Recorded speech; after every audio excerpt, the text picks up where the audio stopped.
유튜브로 읽는 박정희 전기 12권 부마 사태의 전후 김계원, 정승화, 전두환의 등장.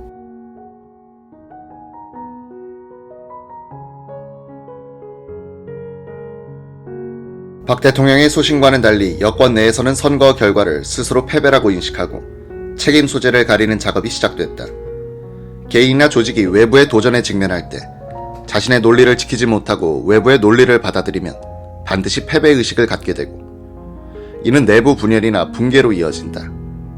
청와대 민정수석실에서 이 무렵 작성하여 여권 내 주요 인사들에게 나눠준 선거 분석 자료가 그런 문서다. 선거 결과 도시 서민층이 거의 여당을 외면한 듯한 결과를 빚게 한 것은 그간 정부의 중간 관리층이 경제가 성장되고 생활에 여유를 갖게 될수록 이에 파생하는 국민의 불평 불만도 그만큼 다양화되고 비례한다는 민심 추세를 깨닫지 못하고 성과만 올리면 국민은 무조건 따라오게 마련이라는 행정부의 일방적이고 관료적인 풍조가 조성됐기 때문임. 목표 달성을 위해서는 국민의 희생점은 감수해도 무방하다는 자만심이 부지불식 간에 공무원 사회에 쌓이게 됨으로써 시행착오를 저질러도 국민에게 미안하다는 사과 한마디 없는 것이 예사가 되었음. 박 정권 안에서는 어느새 선거 패인이란 말이 굳어지고 그 책임을 내각과 청와대 비서실에 묻는 쪽으로 가닥이 잡혀갔다. 12월 22일 박 대통령은 내각과 비서실을 개편했다. 김정념 대통령 비서실장이 주일 대사로 내정되면서 물러나고 짧게 중앙정보부장을 지냈던 김계원 전 주대만 대사가 새 실장으로 임명됐다. 박 대통령은 최규하 총리를 유임시켰으나 남도구 부총리 겸 경제기획원 장관 등 11개 부처 장관을 바꿨다. 음악을 좋아하고 유순한 성격의 김계원 씨는 박 대통령과 같은 포병 출신으로서 군 시절부터 가까웠다. 5.16 주체 세력은 아니었지만 박 대통령에 의해 육군 참모총장, 정보부장까지 올랐고 김재규와는 특별한 인연을 갖고 있었다. 김재규가 교통사고를 당해 중태에 빠졌을 때 그를 업고 병원으로 옮겨 살려준 사람이 그였다. 김재규는 대만 대사를 오래 하고 있던 김계원 씨를 귀국시켜 공화당 국회의원 후보로 출마시키려 했다가 뜻대로 되지 않자 박 대통령에게 비서실장으로 추천했고 차지철 경호실장도 편을 들었다고 한다. 차 실장은 외유내강하면서도 깐깐하여 자신의 업무 영역을 침범당하지 않았던 김정념 실장이 거북했을 것이다. 김계원 씨는 박 대통령에게 자신이 비서실장의 부적격이라고 사양했으나 박 대통령은 행정은 몰라도 돼. 나하고 말동무만 하면 돼. 라고 말했다는 것이다. 김계원 씨는 거의 7년간 한국을 떠나 있었기 때문에 국내 사정, 특히 정치 상황에 대해서는 어두웠다. 상황을 개척하고 돌파하는 성격도 아니었다. 박 대통령이 그런 김 씨를 곁에 두려고 했던 것은 정권 유지 및 국정 운영에 대한 자신감과 나태함을 동시에 보여준다. 외부 상황은 급변 사태로 몰려가는데 박 대통령은 장기 집권의 타성과 안일에 빠져 태풍 속의 눈처럼 한가한 모습이었다. 항상 긴장하여 역사의 흐름, 민심 동향과 맞물려 있어야 하는 대통령이 헛돌기 시작했다는 증거가 비서실장 인사였다.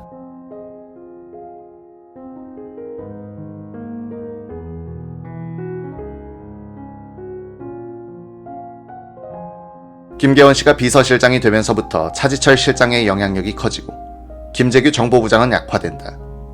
김 실장마저 차 실장의 월권을 통제할 수 없게 된다. 권위주의 정권 하에서는 권력자를 누가 자주 만나느냐가 파워게임의 승부처다. 김계원 씨에 따르면 차 실장이 김 부장의 대통령 면담을 통제하는 바람에 자신이 그를 불러 데리고 들어가 보고시키곤 했다는 것이다. 박 대통령은 차 실장을 편애하고 그런 차 실장을 군 선배들인 비서실장과 정보부장이 증오하는 감정적 균열이 대통령 주변에서 소리 없이 진행되기 시작한 것이다. 1979년 신정 연휴 기간에 박 대통령은 가족들과 함께 부산 해운대와 경주를 돌았다. 이 순간 이란에선 팔레비 왕조가 붕괴되고 있었다. 팔레비의 서구식 근대화 정책에 도전한 호메이니의 이슬람 원리주의 혁명이 비밀경찰과 군대를 무력화시키고 있는 가운데 팔레비 왕의 출국이 임박했다는 보도가 잇따르고 있었다. 이때는 박 대통령도 이란 사태가 자신의 운명에 큰 영향을 끼치리라고는 예상하지 못했을 것이다. 그 뒤의 사태 전개는 예상 밖의 결과를 만들어낸다. 이란의 석유 생산량이 줄어들자 제2차 오일 쇼크가 일어나 기름값이 배럴당 $30까지 2배로 치솟는다. 유신 정권이 호황기에 벌여놓았던 중화학공업 사업이 큰 타격을 받고 물가고, 해고 사태, 조세 저항이 일어난다. 여기에 김영삼 의원 제명과 같은 정치적 사건이 기름을 붓고 드디어 학생 시위에 중상층이 가담하는 부마 사태가 떠진다. 박 대통령은 1979년 2월 1일자로 1군 사령관 정승화 대장을 육군 참모총장으로 임명했다. 그는 노재현 국방장관이 공식적으로 통보해주기 5분 전 김재규 정보부장으로부터 축하 전화를 받았다. 약 30분 뒤엔 차지철 경호실장이 마침 1군 사령부를 방문 중이던 이재전 경호실 차장을 통해서 정 장군에게 축하의 뜻을 전했다. 이 중장은 차 실장이 이 점을 꼭 전해달라고 당부했습니다 라고 말하면서 들은 이야기를 전했다. 어느 모로 보나 후임 총장은 정 장군이 돼야 하는데 노 국방이 정 장군을 빼고 박 장군을 추천했답니다. 그런데 각각께서 친히 인사기록 카드를 뽑아 정 장군을 지명했습니다. 차 실장은 장관이 그럴 수 있느냐고 흥분하고 있습니다. 정 장군은 차 실장이 나와 노 국방장관을 이간질시키려구나 하고 생각했다. 국방장관과 육군 참모총장의 사이가 나빠지면 나라가 망할 수도 있는데 경호실장이란 자가 이런 짓을 하는구나 라고 걱정했는데 며칠 뒤 만난 김재규 부장은 자신이 대통령에게 정 장군의 충성심을 강조했다고 생색을 냈다. 박 대통령의 이 인사는 12.6 사건과 12.12 사건의 현장에 정승화란 인물을 등장시키는 계기가 된 역사적 의미가 있으므로 더 자세히 알아본다. 김계원 당시 대통령 비서실장의 증언을 소개한다. 어느 날 대통령 집무실에 내가 앉아있는데 노 국방장관이 들어왔어요. 육군 총장 인사의 건을 보고한다고 하기에 저는 일어서 나오려고 했습니다. 박 대통령이 김 실장 어딜 가 그냥 앉아있어 라고 하십디다. 노 장관은 한 사람에 대해서만 열심히 설명하면서 육군 총장으로 추천하는데 대통령께서는 마음에 들지 않는 모양이었어요. 제가 포병 후배이기도 한 노 장관에게 가깝게 복수로 추천해 선택받도록 해야지 왜 그래요 라고 했습니다. 그제야 노 장관은 다른 서류를 한 장 꺼냈어요. 아마도 그는 복수 추천을 하려고 왔다가 차지철 실장을 만나 이야기를 듣고는 한 사람만 민 것 같았습니다. 박 대통령은 나중에 내놓은 서류를 훑어보더니 이 사람이 좋겠군 이라고 찍었는데 그 사람이 정승화 장군이었습니다. 그해 3월 노 장관과 정 총장은 2군 사령관으로 옮겨가는 진종채 국군 보안사령관의 후임으로 전두환 1사단장을 추천하기로 합의했다고 한다. 물론 박 대통령은 전 소장을 임명했다. 이 직책의 무게로 보아 형식이야 어떻든 박 대통령이 직접 5.16 군사혁명 때부터 측근에 두고 아꼈던 전두환 장군을 지명한 것으로 봐야 할 것이다.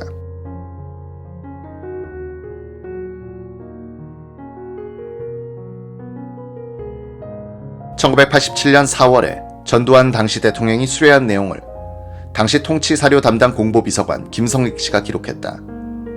옛날에 박정희 대통령이 최고회의 의장을 할 때 나에게 국회의원 선거에 나가라고 하는 걸 안 나갔어요. 장도영 사건이 끝나고 얼마 안 됐을 때였는데 사무실에 오라고 해서 갔었어요. 나를 보고 전대위 국회의원 출마 안 하겠느냐 라고 그래. 내가 깜짝 놀라 제가 어떻게 국회의원을 합니까 하니 하면 하는 거지 왜 못해 라고 해. 아닙니다. 저는 군대에 있는 게 좋습니다 라고 했어. 군인 하려고 사관학교에 갔지 국회의원 하려고 간 게 아닙니다 라고 했어. 박 대통령이 자네가 필요하다고 해. 시간을 달라고 의논도 해봐야겠다고 했더니 남자가 하는 일에 상의는 무슨 하더니 이틀 후에 오라 그래. 내가 윤필용 비서실장과 의논했어요. 잘 말씀드려 달라고 했는데 박 의장이 또 불러. 생각해봤냐고. 나는 돈도 없고 군대에도 충성스러운 사람이 있어야 하지 않습니까? 라고 했는데 그때부터 박 대통령이 나를 특별한 사람으로 보는 거야. 내가 어디가 있어도 골치 아픈 일이 있으면 나를 불렀어요. 군대 얘기도 물어보고 그랬어. 나는 항상 그 양반한테 희망적인 얘기를 많이 했어요. 1년에 한두 번씩은 부르셨어요. 이 식당, 여기에서 유교사도 함께 분식 권장할 때인데 분식으로 식사도 했어. 유교사가 만든 거라고 했는데 별로 맛은 없었지만 나는 식성이 좋으니 2그릇 정도 먹었어요. 내가 끝까지 국회의원 출마를 거절한 게 인상적이었던 것 같고 참신한 육사 출신으로 본 것 같아. 경호실 작전 차장보로 있을 때 내가 계속 나가겠다고 했어요. 차지철 경호실장과 내가 사이가 나빴어. 차지철이 원래 내 밑에 있었어. 그 사람이 육사 12기 시험에 떨어지고 그 다음에 포병학교를 가서 포병 장교가 된 사람이지. 자존심이 강해.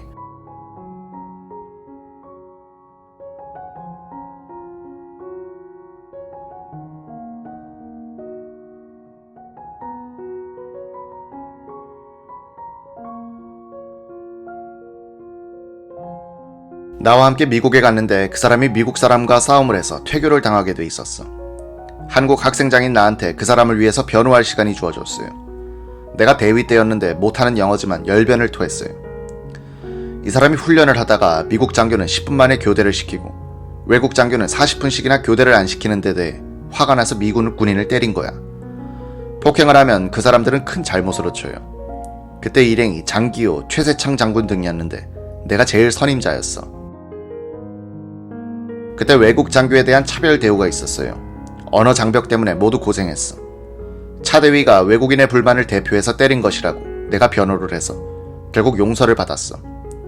그 사람이 육사 12기 시험에 떨어진 것을 스스로 비밀에 붙였는데 그 때문인지 육사 출신을 매우 싫어했어.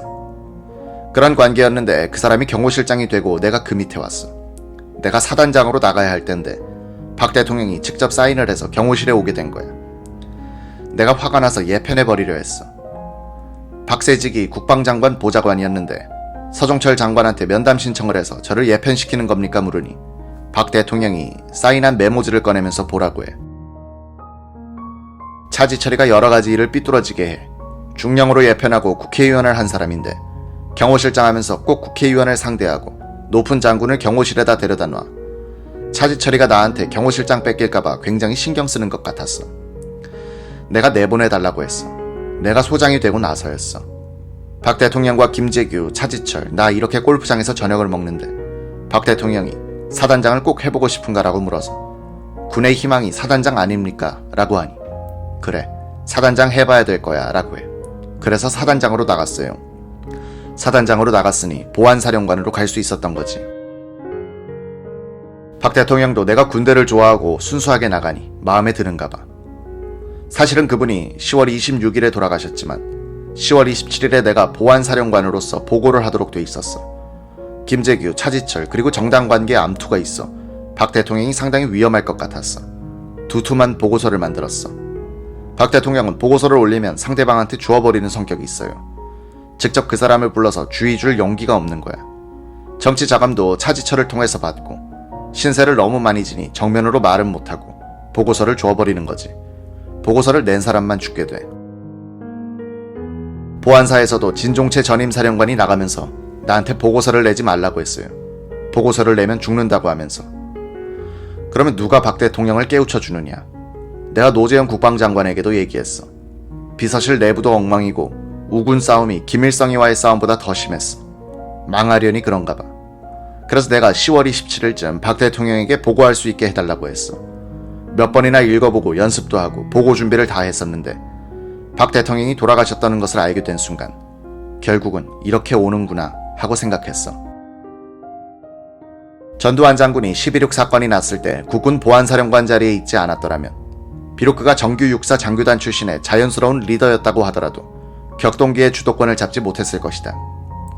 결과적으로 박 대통령은 군내의 지휘부로 올라서고 있던 정규 육사 작교단 출신의 지도적 인물에게 보안사령관이라는 날개를 달아주는 인사를 함으로써 자신의 사후를 관리하도록 한 셈이다. 전 장군은 11.6 사건 뒤의 혼란기에 박 대통령 시해에 가담했던 김재규 세력뿐 아니라 자신의 눈에 기계주의적으로 보였던 정승화 세력까지 제거하고 집권한 뒤엔 박 대통령 격하 움직임을 차단하였을 뿐 아니라 박 대통령 시절에 경제개발 유산을 이어받아 1980년대 세계 제1위의 고속성장을 이끌었다. 성공적 사후 관리였다. 전두환 없는 박정희는 없다는 생각도 든다. 그런 점에서 전두환 보안사령관 인사는 결정적 의미를 갖는다. 최근 전두환 전 대통령은 측근들에게 자신이 박 대통령의 총애를 받게 된 계기가 된 사건을 소개했다. 1968년 1월 21일 김일성이 보낸 1, 2, 4군 특공대가 청와대를 습격한 직후의 일이다. 청와대 외곽 경비부대장이던 전두환 중령은 김일성의 숙소를 습격하여 그의 목을 따오는 작전 계획을 세우고 훈련까지 한 뒤 이를 대통령에게 보고했다고 한다. 우라가 차있던 박 대통령은 충성스러운 부하의 용감한 보복 계획을 허가하지는 않았으나 감동을 받았다는 것이다. 전두환 장군은 당시 차지철 사람으로 알려졌으나 보안사령관이 된 뒤에는 차실장의 영향권 안으로 들어가지 않았다. 당시 영관 장교들은 군 수뇌부가 차실장한테 굴종한다고 보아 경멸하는 사람들도 많았는데 전 사령관은 당당히 맞서고 있었다.